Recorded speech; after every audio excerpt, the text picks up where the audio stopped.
माननीय doctor UD Chavan sir, प्राचार्य कृषी महाविद्यालय फलटण, तसेच उपस्थित इतर मान्यवर, प्राध्यापक वर्ग, महात्मा फुले कृषी विद्यापीठ राहुरी यांच्या शुभ हस्ते पार पडत आहे। या कार्यक्रमाचे अध्यक्ष माननीय आमदार श्रीमंत रामराजे नाईक निंबाळकर, माजी सभापती विधान परिषद महाराष्ट्र राज्य, अध्यक्ष फलटण एज्युकेशन सोसायटी फलटण यांचे सहर्ष स्वागत। तसेच आजच्या उद्घाटनाच्या कार्यक्रमासाठी प्रमुख उपस्थिती म्हणून लाभलेले माननीय श्रीमंत संजीवराजे नाईक निंबाळकर, माजी अध्यक्ष सातारा जिल्हा परिषद Satara, secretary Phaltan education society Phaltan, माननीय श्री शरदराव रणवरे, व्हाईस चेअरमन महाविद्यालयीन समिती नाईक निंबाळकर साहेब, माजी सभापती विधान परिषद महाराष्ट्र राज्याध्यक्ष फलटण एज्युकेशन सोसायटी फलटण यांचे सुद्धा या ठिकाणी आगमन झालेले आहे। त्या मान्यवरांच्या उपस्थितीमध्ये क्रांतीज्योती, ज्ञानज्योती सावित्रीबाई फुले सुरू होत आहे। म्हणजे प्रमुख पाहुणे या ठिकाणी त्यांचं आगमन होत आहे। कार्यक्रमाचे अध्यक्ष, इतर मान्यवर या सर्वांचे या ठिकाणी आगमन होत आहे। तरी सर्वप्रथम या सर्वांचे सहर्ष स्वागत। आगतम स्वागतम सुस्वागतम। श्रीमंत मालोजीराजे कृषी प्रदर्शन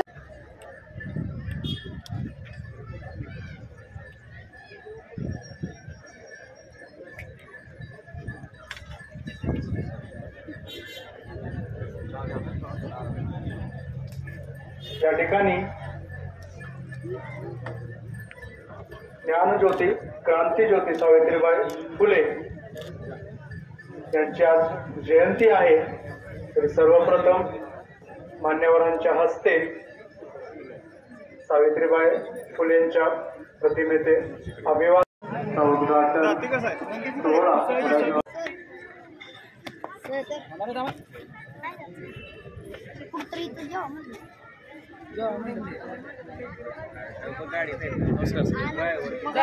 ॲग्रीबोर्डमधून मयुरेश बोलतो, ॲग्रोटेक कोल्हापूरमधून। तर आपला हा ड्रोन आहे ॲग्रीबोर्ड MX ड्रोन 10 लिटरचा आहे। 10 लिटरमध्ये 1 एकर करण्याची फवारणी करण्याची ड्रोनची क्षमता आहे। लिथियम आयर्न या बॅटरीवर चालणारा ड्रोन आहे। ड्रोनला 40% शासनामार्फत सबसिडी आहे। ड्रोनला विनातारण कर्ज ॲग्रिकल्चर इन्फ्रास्ट्रक्चर फंड यामार्फत आपण शेतकऱ्यांना उपलब्ध करून देतो। त्याचा व्याजदर 6% आणि विनातारण ते कर्ज असतं। शेतकऱ्याला प्रमुख मार्गदर्शन आणि हा ड्रोन 100% भारतीय बनावटीचा ड्रोन आहे। बाजारात अनेक ड्रोन आहेत, परंतु आता आम्ही ड्रोन प्रबोधन यात्रे चालू केलेले आहे। ड्रोन प्रबोधन यात्रेनिमित्त शेतकऱ्याला सांगतो की भारतीय बनावटीचा ड्रोन कोणता आणि चायनीज बनावटीचा ड्रोन कोणता, त्यामध्ये आणि ह्यामध्ये फरक काय। कारण जसा ड्रोनमध्ये फरक आहे तसं पिकांच्या रिझल्टमध्ये पण फरक केला जातो। तसा शेतकऱ्यांना आम्ही ड्रोनची माहिती एक ड्रोन प्रबोधन यात्रेनिमित्त पोहोचवत आहे आणि या निमित्तच सातारा फलटणमध्ये आपला हा कॅम्प लागतो। ह्या ड्रोनची क्षमता किती साहेब? 10 लिटर ड्रोनची क्षमता आहे। 10 लिटरमध्ये 1 एकर फवारणी करण्याची ड्रोनची क्षमता आहे। आणि किती वेळामध्ये होते? 7 मिनिटामध्ये 1 एकर प्लॉट फवारणी करून होते। आणि ही सुविधा जर ड्रोन हा खाजगी विक्रीसाठी पण आहे? खाजगी विक्रीसाठी पण आहे आणि स्प्रेइंग सर्व्हिसेससाठी पण आहे। स्प्रेइंग सर्व्हिससाठी पण आहे। ह्यासाठी संपर्क कुठे करायचा? ह्यासाठी संपर्क आमचं कोल्हापूरमध्ये ऑफिस आहे, पुण्यामध्ये आहे, बारामतीमध्ये आहे। मेन सेंट्रलाइज ऑफिस कोल्हापूरमध्ये आहे। आपण आता गेली 4 वर्ष झालं विक्री सेवा, बचत सेवा, स्प्रेइंग सर्व्हिसेसमध्ये आहे। शेतकऱ्याला योग्य मार्गदर्शन करून आतापर्यंत 23+ सबसिडी आपण आपल्यामार्फत दिलेल्या आहेत। आणि फलटण तालुक्यामध्ये हा ड्रोन जर आपल्याला सेवेसाठी घ्यायचा असेल तर कोणाशी संपर्क करायचा? सर, माझ्याशी संपर्क करावा लागेल की सेवा, स्प्रेइंग सर्व्हिसेस आणि विक्रीसाठी मी महाराष्ट्रभर काम करतोय। आमची महाराष्ट्रभर। तुमचं नाव आणि मोबाईल नंबर सांगा। माझं नाव मयुरेश कोराणे, नंबर 7972 90 88 15। धन्यवाद सर। Okay sir.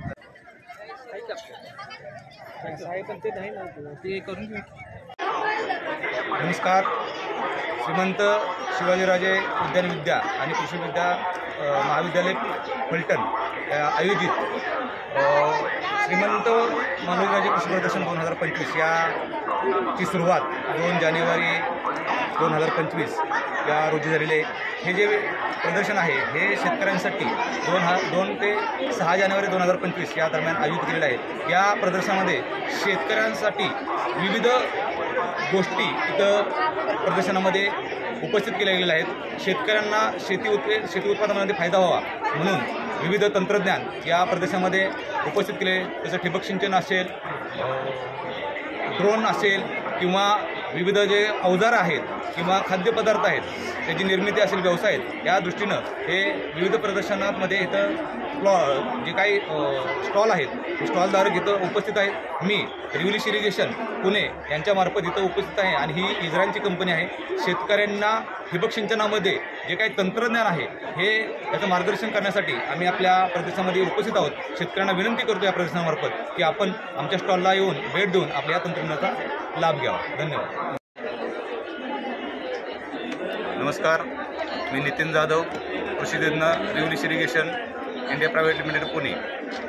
आज आपण श्रीमंत माधवराजे कृषी व उद्यानविद्या कॉलेज यांनी भरवलेल्या एक्झिबिशन यामध्ये आपण उपस्थित आहोत आणि दर 4 वर्षानं यांच्यामार्फत हे प्रदर्शन भरवलं जातं। याच्यामध्ये शेतकऱ्यांना शेतीसाठी उपयुक्त अशी अवजारे व विविध तंत्रज्ञानाचा इथं प्रदर्शन भरवलं जातं आणि याचा फायदा घेऊन शेतकरी आपल्या शेतामध्ये बदल करून शेतीचं उत्पन्न वाढवण्यास त्यांना हे कॉलेज आणि हे प्रदर्शन मदत करत असतं। आज आम्ही रिव्हलिश ठिबक सिंचन ही जी इस्रायलची एक नामांकित ठिबक सिंचनामधली तांत्रिकदृष्ट्या अग्रेसर असलेली कंपनी ह्या स्टॉलमध्ये आपण उभे आहोत।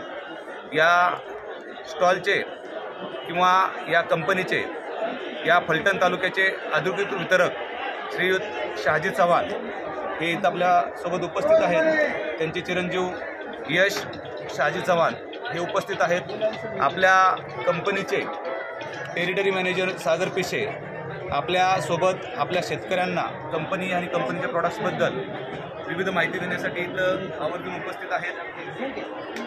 कंपनी ही मूळची इस्रायल देशातली आहे। इस्रायल हा तांत्रिकदृष्ट्या सक्षम असा देश आहे। इस्रायलमध्ये प्रत्येक गोष्ट ही तांत्रिकदृष्ट्या पाहिली जाते आणि ह्या कंपनीचा उगम हा 1960च्या दशकामध्ये झाला। या कंपनीचं एक ध्येय आहे, उत्पादित केलेली जी उत्पादनं आहेत ही शेतकऱ्यापर्यंत पोहोचवणं आणि त्या शेतकऱ्यांपर्यंत पोहोचवल्यानंतर त्या उत्पादनांची पूर्ण तांत्रिक माहिती ही शेतकऱ्यांना देऊन शेतीच्या उत्पन्नामध्ये बदल करणं, शेतकऱ्याचं उत्पन्न वाढवणं ह्या कंपनीचा एक ध्येय आहे। आणि हे ध्येय ठेवून ह्या प्रदर्शनामध्ये आम्ही इथं काही उत्पादनं इथं आणलेली आहेत ज्याची माहिती आपल्या शेतकऱ्यांना मिळावं। तसं पाहिलं तर शेतीमध्ये 4 प्रमुख विभाग असतात। त्या 4 प्रमुख विभागापैकी जो पहिला विभाग आहे हा सेल्स विभाग आहे।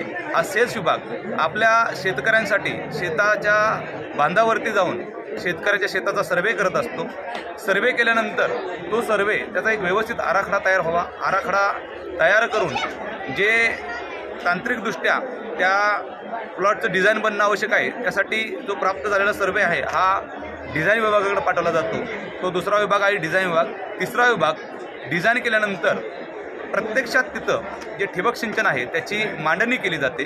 त्या ठिबक सिंचनाची मांडणी केल्यानंतर त्याचं प्रात्यक्षिक हे कसं असावं, ते तांत्रिकदृष्ट्या योग्य आहे का हे सांगण्यासाठी आफ्टर सेल्स विभाग असतो, त्याला ASTS म्हणतो आपण। आणि चौथा विभाग जो शेतकऱ्यांना आपल्या शेतामध्ये ही जी उत्पादनं बसलेत ती चालवून त्याच्यामार्फत आपल्या शेताचं किंवा आपल्या पिकाचं जे उत्पादन आहे ते वाढ होण्यासाठी कृषी विद्या विभाग हा चौथा विभाग या कंपनीमध्ये आहे।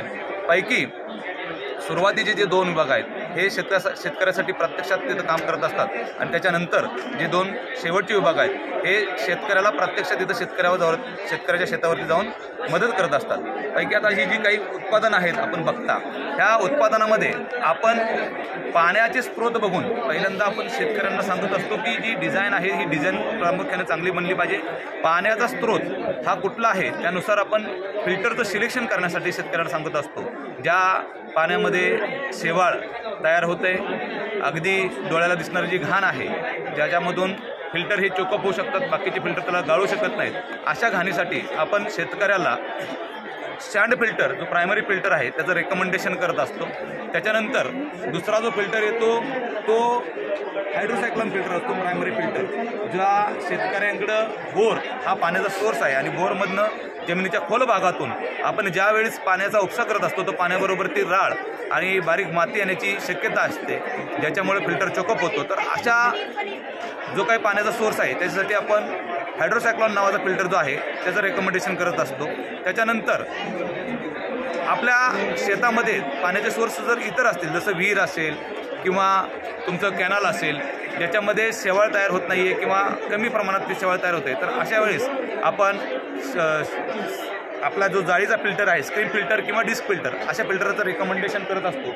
आपण इथं पाहू शकता की इथं आपण स्क्रीन फिल्टर 110 मेशची ती स्क्रीन आहे आणि त्याच्यानुसार हे स्क्रीन फिल्टर या कंपनीनं तयार केलेले आहेत. कंपनीनं पुढे जाऊन आपल्या शेतकऱ्यांसाठी आपल्याला शेतामध्ये सिस्टीम चालू असताना मोटर बंद करण्याची वेळ येऊ नये म्हणून सेमी ऑटोमॅटिक फिल्टरसुद्धा आपल्या कंपनीनं तर तयार केलेले आहेत. कंपनीचं हे फिल्टरेशन युनिट झाल्यानंतर आपण शेतकऱ्यांसाठी अत्यंत अत्याधुनिक असे बॉल वॉल्स ज्याला म्हणतो ते तयार केलेले आहेत. बटरफ्लाय वॉल्स आहेत, ह्याच्यामध्ये 2 इंच, 2.5 इंच, 3 इंचीचे साईज उपलब्ध आहे. कंपनीचे इतर प्रोडक्ट्समध्ये आपण जर बघत असाल तर टेकअप आहे, रबर ग्रोमेट आहे, जॉयनर्स आहेत.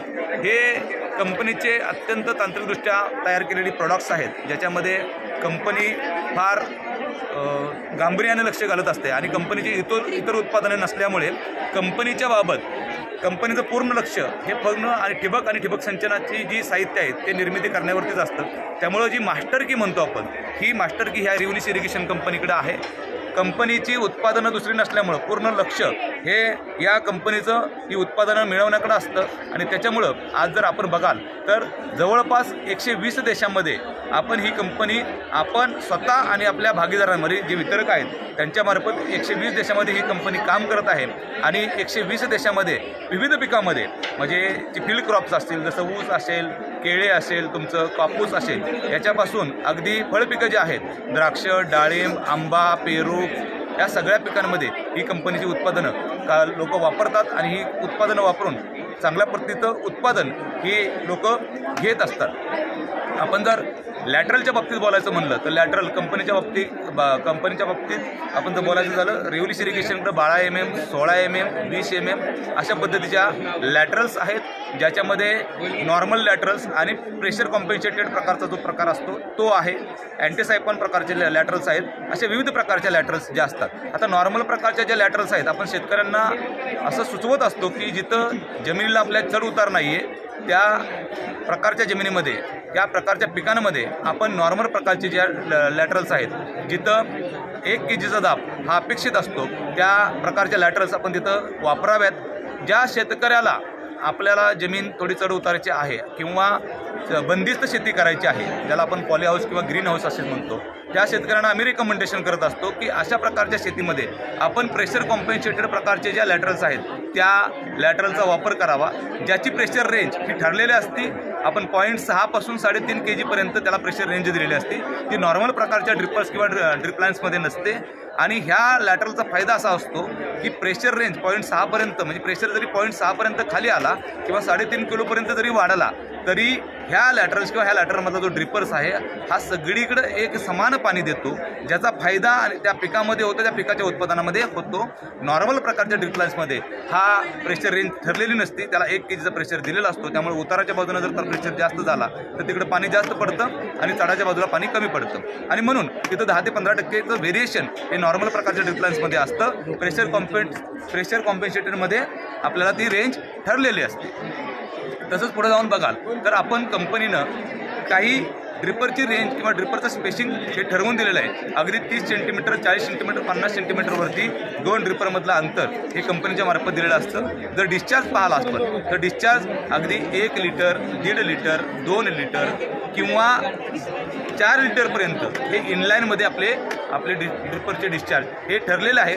ऑनलाईन जे फळ पिकांसाठी आपण जे ड्रिपरचे डिस्चार्ज ठरवलेले आहेत त्याच्यामध्ये सुद्धा ड्रिपरचे 2 प्रकार आहेत, नॉर्मल ड्रिप लाईन आणि नॉर्मल ड्रिपर आणि प्रेशर कॉम्पेन्सेटेड ड्रिपर, ज्याच्यामध्ये आपली रेंज जी आहे ती प्रति तास 4 लिटर, 8 लिटर ही ठरलेली आहे.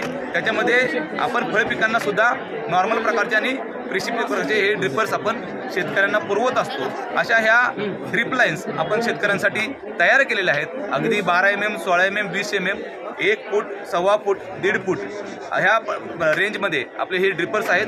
1 लिटर, 1.5 लिटर, 2 लिटर, 4 लिटर अशा प्रकारची ही ड्रिपरची रेंज ठरलेली आहे, ज्याद्वारे ह्या शेतीचा प्रकार बघून आणि पिकाच्या प्रकार बघून ह्या डिस्चार्जचं सिलेक्शन आणि ड्रिपलाईनचं सिलेक्शन आपण शेतकऱ्याला सुचवत असतो की ह्या पद्धतीची ड्रिपलाईन आणि ह्या पद्धतीचा ड्रिपर आपल्या शेतामध्ये असावा.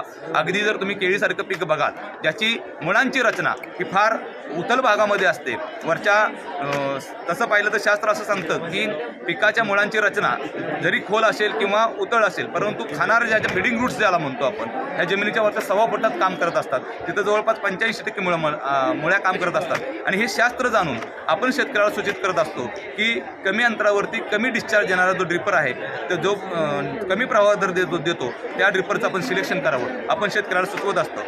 आपल्या पिकामध्ये जे पिकाचे उत्पादन आहे त्याच्यामध्ये उत्पादन वाढीसाठी 2 महत्त्वाचे मुद्दे असतात. एक पाणी नियोजन आणि एक खत नियोजन. ह्याच्यावरती आपली कंपनी फार गांभीर्यानं हे अभ्यास करत असते आणि लक्ष देत असते. आणि म्हणूनच कंपनीनं कृषी विद्या विभाग म्हणून विभाग तयार केलेला आहे, ज्याच्यामार्फत आपण शेतकऱ्याला पिकाचं मार्गदर्शन करण्यासाठी लॅटरलचं सिलेक्शन, ड्रिपरचं सिलेक्शन सांगत असतो, मातीचा प्रकार बघून आणि पिकाचा प्रकार बघून.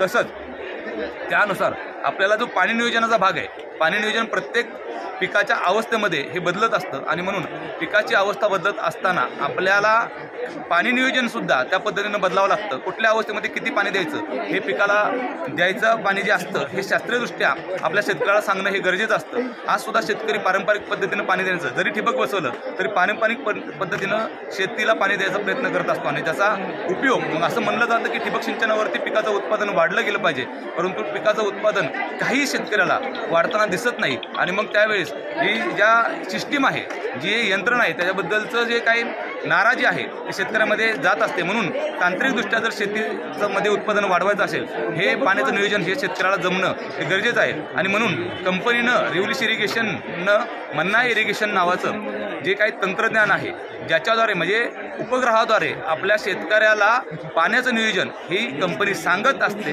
आणि उपग्रहाद्वारे जे काही रेकॉर्ड त्या शेतावरती जाऊन उपग्रह घेत असतात त्या प्लॉटचं आणि त्या पिकाचं, ते रेकॉर्ड घेतल्यानंतर अशी काही यंत्रणा त्या सॅटेलाईटमध्ये आपण केलेली आहे किंवा त्या यंत्रामध्ये केलेली आहे की ते रेकॉर्ड घेतलं. रेकॉर्डमध्ये पिकाची त्या दिवशी किती वाढ झाली या त्या शेतावरती ॲक्च्युअल टेम्परेचर म्हणजे ज्याला बाष्पीभवनाचा वेग जो म्हणतो, हा ॲक्च्युअल किती आहे त्या प्लॉटवरती, ह्या दोन्हीचं गुणोत्तर केलं जातं. आणि त्या दोघांचं गुणोत्तर केल्यानंतर तो जे काही तुमचं रिडिंग येतं, म्हणजे त्याला जे रेकमेंडेशन येतं त्या दिवशीचं त्या पिकाला लागणारं पाण्याचं नियोजन, हे शेतकऱ्याला त्या पिकाच्या पाण्याचं नियोजन त्याच्या व्हॉट्सअपवरती पाठवलं जातं. अशा व्हॉट्सअपमध्ये 5 ते 7 आपण लँग्वेज तयार केल्या आहेत. मराठी आहे, हिंदी आहे, इंग्रजी आहे, गुजराती आहे, कन्नड आहे, तमिळ आहे, अशा विविध प्रकारच्या लँग्वेजमध्ये हे मेसेज त्या शेतकऱ्यापर्यंत पोहोचवले जातात. आणि हे मेसेज दररोज त्या शेतकऱ्यालापर्यंत पोहोचवल्यानंतर शेतकऱ्याला आपल्या शेतीचं पाणी नियोजन किंवा आपल्या पिकाचं पाणी नियोजन हे सहज सोपं होऊन जातं. आणि कुठल्या स्टेजला किती पाणी द्यायचं आहे हे जे गणित कुणाला विचारायची त्याला गरज भासत नाही, हे रिव्हर्स मार्फत त्यांना प्रत्यक्ष त्यांच्या मोबाईलवरती येतं. हे झालं पाण्याचं नियोजन. आपले नियोजन गेल्यानंतर आपण जो शेतकरी पाणी देतो, त्या पाणी दिल्यानंतर त्याच्या शेतामध्ये किती पाणी शिल्लक आहे, त्याच्या पिकामध्ये पाणी किती शिल्लक आहे, याचं सुद्धा मोजमाप ह्या यंत्रणेद्वारे त्या शेतकऱ्याला त्या व्हॉट्सअपवरती पुरवलं जातं. त्या शेतकऱ्याच्या शेताच्या कुठल्या भागात पाणी किती गेले, म्हणजे कुठं पाणी कमी झाले, कुठं जास्त झाले, ह्याचं सुद्धा नियोजन ह्या यंत्रणेद्वारे त्या शेतकऱ्याला दिलं जातं. अशी विविध प्रकारची माहिती ह्या व्हॉट्सअपद्वारे किंवा ह्या मन्ना इरिगेशनद्वारे ह्या आपल्या शेतकऱ्याला दिलं जातं, ज्याची किंमत मार्केटमध्ये फार माफक आहे. आपण जर बाकीची यंत्रणा जर उभी करायची म्हणली तर आपल्या शेतकऱ्याला जवळपास 10 ते 12 लाखाचा खर्च येतो. ह्या मन्ना इरिगेशनचा जो खर्च आहे हा केवळ हेक्टरी 2,500 रुपये हा खर्च एका वार्षिक खर्च जो म्हणतो आपण, तो 2,500 रुपये आपल्या शेतकऱ्याला आपण दिलेला आहे. त्यामुळं आपण त्या शेतकऱ्याच्या यंत्रणेचा वापर करणं हे गरजेचं आहे, कारण त्या यंत्रणेद्वारे प्रत्यक्ष पाणी किती द्यायचं ह्याचं सुद्धा आपल्याला माहिती मिळते. शेतीच्या बाबतीत आपण जर ठिबक सिंचनाचा खर्च म्हणला तर ठिबक सिंचनाचा खर्च हा आम्ही शेतकऱ्याला सांगत असतो की आपल्या कंपनीकडं अगदी ISI आणि नॉन ISI अशी दोन्ही प्रकारची यंत्रणा आहे. नॉन ISIमध्ये आता लेटेस्ट आपण 16 mm मध्ये D1500 नावाची जी लॅटरल आहे ती तयार केलेली आहे. आणि तिचं नाव आपण मार्केटमध्ये उडान असं ठेवलेलं आहे, जे नेहमी आपण शेतकऱ्यांना वरच्या लेवलला घेऊन जायचा प्रयत्न करतो, म्हणून त्याचं नाव उडान ठेवलेलं आहे. या उडानद्वारे शेतकऱ्याला जर शेतीमध्ये काही अडचणी येत असतील, समजा ज्यावेळी सुरुवातीला पैशाचा खर्च हा शेतकऱ्याला येत असतो, त्यावेळी जर समजा एखाद्याची तयारी नसेल तर आपण त्यांना उडान नावाची जी ठिबक आहे ते तयार मार्केटमध्ये करून दिले. असं तर आपण लोकांना ISIचं ठिबक करा म्हणजे असं सुचवत असतो. ISIचं ठिबक साधारणतः एकरी जर ऊसाचं पीक म्हणलं किंवा इतर पिकाचं म्हणलं 5 फुटावरती जर अंतर म्हणलं आपण तर साधारणतः 50,000 ते 55,000 रुपये खर्च एकरी हा अपेक्षित धरतो आपण, ज्याच्यापैकी 80% सबसिडी ही शेतकऱ्याला माघारी मिळत असते. आणि जर तो 80%चा जर क्रायटेरिया आपण धरला, शासकीय क्रायटेरियामध्ये जर तो शेतकरी बसत असेल तर जवळपास 35,000 ते 38,000 रुपये सबसिडी ही शेतकऱ्याला माघारी येत असते. तर निव्वळ खर्च बघितला आपण अशा केसेसमध्ये तर साधारणतः 12,000 ते 15,000 रुपयाचा खर्च हा होत असतो त्या शेतकऱ्याचा फक्त. आणि त्याच्यापैकी जर त्याची लाईफ बघितली तर जवळपास 7 ते 10 वर्षे ह्या ठिबकचं लाईफ आहे. आणि जर मग जर आपण एकरी वर्षाचा जर खर्च काढला तर 500 ते 1000 रुपये खर्च त्या ठिबकसाठी केलेला असतो फक्त शेतकऱ्यानं, ज्याच्या तुलनेत आपल्याला जे उत्पादन आहे जवळपास आपल्याला उत्पादन 50 ते 55% हे उत्पादनामध्ये वाढ आपल्याला अपेक्षित असते कमीत कमी. आणि जवळपास 100% काही शेतकरी त्याच्यामध्ये उत्पादनामध्ये वाढ घेतात. असा जर खर्च काढला तर तो ह्या ISIचं जे ठिबक आहे हे परवडलं जातं आम्ही शेतकऱ्याला सांगतो. कारण नॉन ISIचं जर ठिबक करायचं म्हणलं तर तरी तुझा 20 ते 25,000 रुपये खर्च हा एकरी येत असतो, ज्याची लाईफ आपण जास्तीत जास्त 2 वर्ष सांगत असतो. आणि शेतकऱ्याला पण माहिती आहे नॉन ISI हे 2 वर्षापर्यंत टिकलं जातं. जर तुम्ही 2 वर्षाला जर 20,000 घालवत असाल आणि ह्याची ISIची जर लाईफ आहे ती 10 वर्ष आहे, म्हणजे टोटल 5 राऊंड त्याच्यामध्ये होतात, म्हणजे 20 100 1 लाख रुपये इथं एकरी आपला शेतकरी खर्च करतो या. आणि आपण ते खर्च 50,000 होतोय, ज्याच्यापैकी 35,000 रुपये ते 38,000 रुपये शेतकऱ्याला माघारी मिळतात. म्हणून आपण शेतकऱ्याला सुचवत असतो की आपल्या शेतामध्ये ठिबक सिंचन करताना व्यवस्थित तंत्रज्ञानाचा सल्ला घेऊन किंवा तंत्रज्ञ जे आहेत कंपनीचे वितरक असतील प्रतिनिधी असतील यांच्याशी संपर्क साधून रिव्हलीज सारख्या जगविख्यात कंपनीचं आपण ठिबक करावं आणि आपल्या शेतामध्ये आपल्या शेता पिकाचं उत्पादन वाढावं हे आम्ही ह्या प्रदर्शनामार्फत आपल्याला विनंती करतो. धन्यवाद. नमस्कार. इथं आम्ही श्रीमंत मालोजी राजे कृषी प्रदर्शन 2 जानेवारी ते 6 जानेवारी 2025 या निमित्तानं कृषी विभागाचा या ठिकाणी प्रतिकृती तयार करण्यात आलेली आहे. त्यामध्ये महाराष्ट्रातील पहिले फळांचं गाव धुमाळवाडी, या धुमाळवाडी गावाने ज्या गावामधून विविध फळांचं उत्पादन घेतलं जातं असं 19 प्रकारची फळं आणि बांधावरची 6 प्रकारची फळं असं एकूण 25 प्रकारची जी फळं घेऊन जे महाराष्ट्र शासन कृषी विभागाने फळांचं गाव महाराष्ट्रातील पहिलं गाव म्हणून जे घोषित केलेलं आहे ते गाव या ठिकाणी आम्ही प्रतिकृती तयार करण्यात आलेली आहे. यामध्ये संपूर्ण हुबेहूब या गावाची जी प्रतिकृती आहे यामध्ये फळांची विविध फळं लागवड करणारे शेतकरी, डाळिंब लागवड करणारा शेतकरी, तसेच पेरू लागवड करणारा शेतकरी आणि काही फळांची तोडणी करणारे शेतकरी आणि या ठिकाणी असणाऱ्या गावामध्ये धबधबा 5 कुंड आणि 9 कुंड असं विविध बाबी या ठिकाणी दाखवण्यात आलेले. आणि या बॅनरच्या माध्यमातून विविध फळांचं महत्त्व किती आहे आणि इतर आलेल्या प्रत्येक जे बघायला जे शेतकरी येत आहेत, जे नागरिक येत आहेत, ग्रामस्थ येत आहेत, त्यांना या गावाविषयी माहिती कळावं, फळांविषयी माहिती कळावं हा उद्देश घेऊन या ठिकाणी कृषी विभागाने फळांचं गाव या ठिकाणी प्रतिकृती तयार करण्यात आलेले आहे. इतरही लोकांनी फळांची लागवड करावी आणि आपलं फळबाग लागवडीच्या माध्यमातून आर्थिक स्थैर्य उंचवावं हा मुख्य उद्देश घेऊन कृषी विभागामार्फत हा स्टॉल तयार करण्यात आलेला आहे. या गावामध्ये पूर्वची परिस्थिती काय होती आणि त्याच्यानंतर फळबाग लागवडीच्या माध्यमातून कशा पद्धतीनं परिस्थिती निर्माण झालेली आहे, अशा एकूण 371 हेक्टरपैकी 258 हेक्टर या मोठ्या प्रमाणात फळांची लागवड त्या ठिकाणी आहे. 19 प्रकारची विविध फळांची लागवड आहे. डाळिंब आहे, आवळा आहे, चिंच आहे, बोर आहे, सीताफळ आहे, नारळ आहे, चिक्कू आहे, ड्रॅगन फ्रूट आहे, अशा विविध फळबागांची लागवड त्या ठिकाणी झालेली आहे. आणि कृषी विभाग त्या पद्धतीनं विविध योजनांचा अवलंब त्या ठिकाणी त्या शेतकऱ्यांपर्यंत पोहोचून या लागवडी करण्यात आल्या. त्याप्रमाणे महाराष्ट्र ग्रामीण रोजगार हमी योजना असतील, भाऊसाहेब फुंडकर लागवड योजना असतील, अशा विविध योजनेचा संगणमित वापर करून त्या शेतकऱ्यांना आम्ही फळबाग जास्तीत जास्त आणखी लागवड कशी होईल या उद्देशाने या ठिकाणी केली. त्या धुमाळवाडी गावामध्ये जे पिकवलेली फळं आहेत ते फळं या ठिकाणी आम्ही मांडलेले आहेत. त्यामध्ये पेरू आहे, आवळा आहे, डाळिंब आहे, बोर आहे, सीताफळ आहे, अंजीर आहे, नारळ आहे, अशा विविध फळांचं या ठिकाणी प्रतिकृती या कृषी प्रदर्शनामध्ये आकर्षण हा ठरलेला आहे।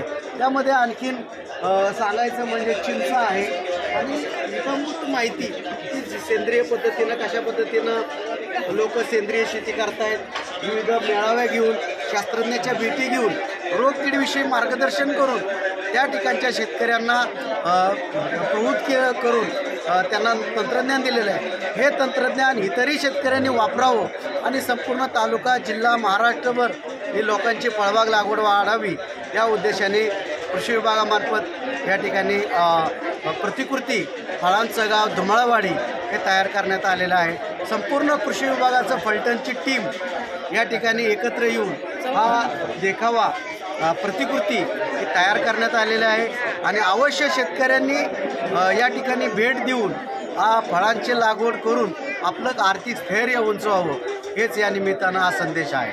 धन्यवाद। नमस्कार शेतकरी बांधवांनो, आज आपण श्रीमंत मालोजी राजे कृषी प्रदर्शन 2025 या निमित्तानं 2 जानेवारी ते 6 जानेवारी हा कृषी प्रदर्शनाचे या ठिकाणी आयोजन केलेलं आहे। त्यामध्ये कृषी विभागाने सुपर केअर नर्सरी हे ऊसाची जी लागवड आहे त्या नवीन आधुनिक तंत्रज्ञानाने करावं या उद्देशाने सुपर केअर नर्सरीचा या ठिकाणी डेमो तयार करण्यात आलेला आहे। सुपर केअर नर्सरी तयार करताना घ्यावयाची काळजी, त्याचं महत्त्व काय, कशा पद्धतीचे बॅनर्स या ठिकाणी लावण्यात आलेले आहेत आणि बेलं कसं असावं, बेल्याची कटिंग किती असावी, त्यामध्ये जलकुंड कसं असावं, तसंच त्या जलकुंड काढल्यानंतर पॉलिथिनच्या पेपरवरती मातीवरती बेलं कसं आतरावं, तसेच माती किती ताराची असावी, त्याच्यावर पाचट किती टाकावं आणि त्याच्यानंतर भट्टी काढल्यानंतरची जी रोपाची अवस्था आहे 8 दिवसानंतर 21 दिवसानंतर त्याची लागवड अतिशय सोपी पद्धत आहे। शेतकऱ्यांच्या बेण्याची बचत होती, आपल्याला लवकर उगवण होत असल्यामुळं रोपाची लागवड आपल्या सोयीनुसार जर पुढे मागील पीक असेल तो काढून आपल्याला करता येईल। कमी खर्चाचं आणि जास्त उत्पादनाचं असं ही शेती म्हणजे सुपर केअर नर्सरी आणि नक्कीच शेतकऱ्यांनी या सुपर केअर नर्सरीनं ऊसाची लागवड केल्या असता तर 151 टनापर्यंत तुम्ही चांगल्या पद्धतीने उत्पादन घेऊ शकता। या बाबतीत हा बॅनर हे माहिती देऊन जातो। आम्ही सासकलमध्ये हा 18 नर्सरी आम्ही स्थापन करून त्या ठिकाणच्या शेतकऱ्यांना प्रवृत्त केलं आणि त्या ठिकाणी आज या खरीप हंगामामध्ये 2024-25 मध्ये 18 नर्सरी आम्ही स्थापन केलेल्या आहेत। अशा विविध फलटण तालुक्यामध्ये कृषी विभागामार्फत आणि सुपर केअर नर्सरीच्या माध्यमातून कमी खर्चामध्ये जास्त उत्पादन हा घेण्याची चळवळ आम्ही त्या ठिकाणी उभी केलेली आहे। नक्कीच या प्रदर्शनामध्ये शेतकऱ्यांनी सुपर केअर नर्सरी ज्या कृषी विभागाने बनवलेलं आहे लोकांना त्याबद्दल जी माहिती या ठिकाणी देण्यात डेमोच्या माध्यमातून केलेलं आहे। नक्कीच तुम्हाला या सुपर केअर नर्सरीची डेमो पाहिल्यानंतर सुपर केअर नर्सरीच्या माध्यमातून ऊसाची लागवड करावी असे एक तुम्हाला प्रेरणा मिळून नक्कीच तुमचं उत्पादन ऊसावरचा जो खर्च आहे तो कमी खर्चामध्ये तुम्हाला जास्त घेणं शक्य होणार आहे। धन्यवाद। आणि 2 लाख कॅन्डी एवढे प्रोडक्ट्स आहेत तर शेतकऱ्यांनी आमच्या स्टॉलला अवश्य भेट द्यावी नम्र फळांचं आपल्या फलटणच्या कृषी प्रदर्शनामध्ये आल्यानंतर जे कृषी विभागाने महाराष्ट्र शासनाच्या कृषी विभागाने जे शेतकऱ्यांना एक आधुनिक प्रकारची माहिती देण्याचं जे काम केलं या ठिकाणी ते अतिशय सुंदर आहे। या ठिकाणी धुमाळवाडी फलटण तालुक्यातील या गावातील जे फळांचं गाव म्हणून घोषित झालं, महाराष्ट्र शासनाचे विविध पुरस्कार या गावातील शेतकऱ्यांना मिळाले, त्या गावाला मिळाले। अतिशय चांगलं असं काम तिथल्या कृषी विभागाच्या मार्गदर्शनात शेतकऱ्यांनी केलं आणि त्याची माहिती या प्रदर्शनात शेतकऱ्यांना चांगल्या पद्धतीने मिळावी म्हणून जो स्टॉल या ठिकाणी लावलेला आहे आणि या ठिकाणी फळांची माहिती किंवा फळांचं गाव या माध्यमातून जी दिलेली गेलेली आहे त्याच्यातून अतिशय चांगल्या पद्धतीनं शेतकऱ्यांना एक ज्ञान त्यातून मिळणार आणि चांगल्या पद्धतीनं एक शेतीमध्ये विविध प्रयोग कसे करावेत याची माहिती या ठिकाणी मिळणार आहे। या ठिकाणी सुपर केअर नर्सरीचं सुद्धा स्टॉल लावलेला आहे। तर सुपर केअर नर्सरी आपण अतिशय महागडी अशी लागणीची पद्धत ऊसाच्या करत असताना, बियाण्याची पद्धत करत असताना अतिशय साध्या आणि सोप्या पद्धतीनं सुपरकेन नर्सरी कशी करावी त्याची माहिती या ठिकाणी चांगल्या पद्धतीनं उत्कृष्ट अशी दिलेली. या ठिकाणी तुम्ही 0 बजेटमध्ये तुमच्या शेतामध्ये तुम्ही तुमच्या ऊसाचं बियाणं तयार करू शकता, रोपवाटिका तयार करू शकता आणि त्यातून तुम्ही 1 ते 1.5 महिन्याचा पिरियड कमी करून त्या लागणी करू शकता आणि उत्पादन वाढ यामधून 100% होत असते. कारण कुठेही ऊसाचे गॅप राहत नाही आणि त्यामुळं तुमची ऊसाची जी संख्या आहे जी काय 5,000, 6,000, 4,000 असेल ते मेंटेन होऊन तुमचं उत्पादन हे 100% शाश्वत असं मिळलं जातं. अशा पद्धतीचं महाराष्ट्र शासनाच्या वतीनं या ठिकाणी आणि आमचे या ठिकाणी फलटणच्या कृषी विभागाच्या माध्यमातून जे या ठिकाणी माहिती दिलेली आहे, ठेवलेली आहे आणि या ठिकाणी जो डेमो आहे तेव्हा ज्या पद्धतीनं स्टॉल लावलेला आहे तो अतिशय सुंदर आणि उत्कृष्ट आहे. मी तेथील कृषी सहाय्यक सचिन जाधव यांचं खूप खूप असं अभिनंदन करतो. त्यांनीही पुरस्कार मिळवला आहे. त्यांचंही या ठिकाणी पुरस्कारानिमित्त मी पुन्हा एकदा अभिनंदन करतो. शासनाचा पुरस्कार त्यांनी राज्यस्तरीय मिळवला आहे. तालुक्याला पण त्या ठिकाणी उंचीवर नेण्याचं काम तालुक्याचंही नाव त्यांनी केलेलं आहे, गावाचंही नाव केलं धुमाळवाडी गावाचं, तिथल्या शेतकऱ्यांचं सुद्धा आणि माझ्यासारख्या शेतकऱ्याला सुद्धा त्यांनी पुरस्कारापर्यंत नेण्याचं काम केलं. याबद्दल मी धन्यवाद. मी निळकंठ धुमाळ राजाळे. श्रीमंत मालोजीराजे कृषी प्रदर्शन 2025 हे प्रदर्शन श्रीमंत शिवाजीराजे उद्यान विद्या महाविद्यालय फलटण व कृषी महाविद्यालय फलटण या ठिकाणी आहे. आम्ही श्रीमंत शिवाजीराजे उद्यान विद्या महाविद्यालय फलटणचे विद्यार्थी आहोत. आम्ही पोस्ट हार्वेस्ट टेक्नॉलॉजी डिपार्टमेंट अंतर्गत प्रोडक्ट ठेवलेले आहेत विकण्यासाठी. तर शेतकऱ्यांनी आमच्या स्टॉलला अवश्य भेट द्यावी ही नम्र विनंती. आमच्या स्टॉलमध्ये mango pulp, kokum syrup, aonla syrup, wood apple jam, jamun squash, guava squash आणि mix fruit jam, amsul and aonla candy एवढे प्रोडक्ट आहेत. ही प्रोडक्ट आपल्या कॉलेजमध्येच तयार झालेत का? हो सर, हे प्रोडक्ट आम्ही आमच्या कॉलेजमध्ये तयार केले. अच्छा. आणि हे जे तुम्ही बाय प्रॉडक्ट्स म्हणजे जी फळं आहेत ती आपल्या कॉलेजमध्येच पिकवली गेलेली आहेत का? तयार कॉलेज बाहेरून घेतलेले आहेत. इथे प्लांट आहेत का आपल्याकडे याचे तयार करायचे? अच्छा. आणि ह्याच्यामध्ये जे काम करणारे आहेत ते विद्यार्थी स्वतः करतात? हो, विद्यार्थी स्वतः करतात. आमचे लास्ट इयरला एक्सपिरियन्शियल लर्निंग प्रोग्राम ELP असतं, त्याच्या थ्रू आम्ही हे काम करतो. अच्छा, त्याच्या थ्रू हे केलेलं आहे. म्हणजे तुमच्यासाठी हे प्रोजेक्ट म्हणून असतात का? सिलेबसमध्येच हे इन्व्हॉल्व आहे तुमच्या? धन्यवाद. आपण प्रगती चळवळ यूट्यूब चॅनलशी बोललात. खूप खूप आभार आहे. तुमची नावं सांगता का सगळ्याची? मी साक्षी जाधव, रहमतपूरचे आहे. तुमचं? मुकुंदराज मगर, सांगली. तुमचं? केदार नाईक निंबाळकर, फलटण. फलटणचे आहात तुम्ही? मी काजल पिसाळ फ्रॉम दहिवडी. ओके. तुमचं नाव काय मॅडम? मतकर सर्वे. ओके. कुठून आहे तुम्ही? कोराळे. धन्यवाद. थँक्यू. नमस्कार, मी संतोष दगडे, ड्रोन पायलट. इफ्को मार्फत आम्हाला मार्चमध्ये ड्रोन भेटला होता. फायनान्स कंपनीला ड्रोन भेटला आहे. तर ते आम्ही 525 रुपयामध्ये पर एकर याप्रमाणे स्प्रे करतो आहे.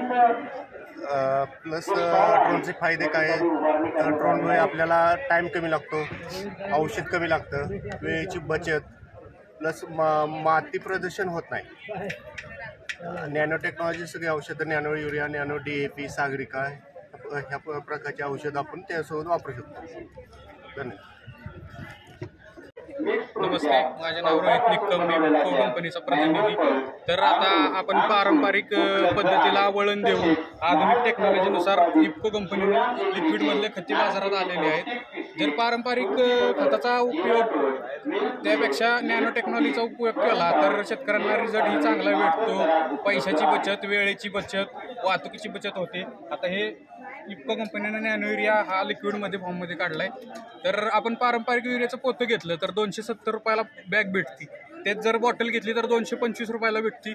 आणि ह्या एका बॉटलमध्ये 1 एकर क्षेत्र फवारणी करू शकता.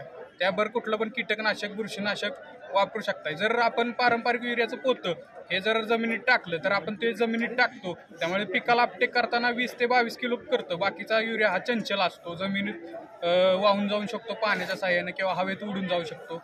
याचा वापर केल्याने काय होतं, हे पिकाच्या पानावाटे अपटेक केलं जातं, पेशीमध्ये जाऊन काम करते. त्यामुळे पिकाची वाढ काळोखी येण्यास चांगला फायदा होतो. त्याचबरोबर हे नॅनो DAP याच्यामध्ये 8% नत्र 16% स्फुरद आहे. जे आपण बॅगेत 18% नत्र आणि 46% स्फुरद बघतो, पण हे नॅनो पार्टिकलनुसार काम करतं. त्यामुळे ह्याची पर्सेंटेज कमी असली तरी काम हे बॅगेपेक्षा जास्त करतं. एका बॉटलमध्ये 1 एकर क्षेत्र होतं. नॅनो युरियाप्रमाणेच कुठलं पण कीटकनाशक बुरशीनाशक त्याच्याबद्दल हे वापरू शकता. त्याचबरोबर हे टॉनिक आहे आपलं सागरिका, जे वायझाम बेझाम या नावानं येतं. ते 800 ते 1000 रुपये लिटर बाहेर भेटतं. हे आपलं 550 रुपयाला 1 लिटर भेटतं. ह्याच्यात 28% सीवीड प्लस 13 मायक्रोन्यूट्रन मिक्समध्ये येतात. कुठल्या पण पिकाला टॉनिक म्हणून यूज करू शकता. हे नैसर्गिक आहे, रासायनिक नाही. त्याबद्दल बॅक्टेरिया जमिनीत जे बॅक्टेरिया असतात जे अपटेक करून पिकाला देण्याचं काम करतात. हे रासायनिक खतांचा वापर करून बॅक्टेरियांचा काउंट कमी होतो. ते वाढवण्यासाठी बॅक्टेरिया वापरतात. बाकीच्या कंपन्यांचा वेगवेगळे असतात, नत्र स्थिर करणारे, स्फुरद, पोटॅश स्थिर करणारे. आपले 3 एकत्र येतात. ह्याची प्राईस 200 रुपये. आणि इफ्को कंपनी ही सहकारी कंपनी असल्यामुळे त्याचे सभासद विकास सेवा सोसायटी सहकारी संघ असतात आणि त्याचे सभासद परत शेतकरी असतात. त्यामुळे हे रिजनेबल प्राईस असते शेतकऱ्यांना. बाकीच्या कंपनीपेक्षा कमी किंमत आहे. त्याबद्दल आपण आता ड्रोन पण आणला आहे. जर प्रायव्हेट ड्रोन बघितलं तर 1000 ते 800 रुपये फवारणी करतो एकर. तर आपला हा फक्त 550 रुपयात एकरवर फवारणी करतो 7 मिनिटात. आणि त्याच्यावर आपली नॅनो एरियाची 1 बॉटल फ्री भेटते. धन्यवाद.